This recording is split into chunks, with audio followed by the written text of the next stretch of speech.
Hello sir, இங்க பாருங்க. அதாவது பனிஷ்மெண்ட் எல்லாம் பழசு. பரிகாரம் இருந்தா சொல்லுங்க, நான் செஞ்சு கொடுத்துட்டு போறேன். அண்ணாண்ணே கோவப்படாதண்ணே, அமைதியாண்ணே. அந்த வேலைக்கு வேணா இவனை வச்சுக்கலாண்ணே.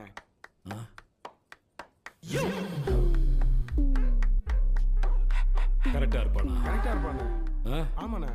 ரெடி பண்ணி ரூமுக்கு அனுப்பு. ஓகேண்ணே, நீ போன நான் ரெடி பண்ணிடுறேண்ணே. ஏய், என்ன அந்த வேலைக்கு சரியா வருவான், இந்த வேலைக்கு சரியா வருவான்னு என்னைய கையை காட்டி சொல்லிக்கிட்டு இருக்க? எந்த வேலைக்கு? அதாவதுப்பா, எங்க பாஸ் எப்பவெல்லாம் கோவப்படுறாரோ அப்பவெல்லாம் ஒருத்தனை போட்டு அட்டின்னு அடிச்சு நொறுக்கி அள்ளிடுவார். சரி, அந்த வேலைக்காகவே ஒருத்தனை சம்பளம் கொடுத்து அடி வாங்குறதுக்கு வச்சிருந்தாரு. ஓஹோ, அவன் திடீர்னு போன வாரம் போயிட்டான். ஊருக்கு போயிட்டானா? செத்து போயிட்டாயா? செத்துட்டானா? ஆமா, சேட்டு வர்ற வரைக்கும் அந்த வேலைக்கு ஒன்னையே அப்பாயின்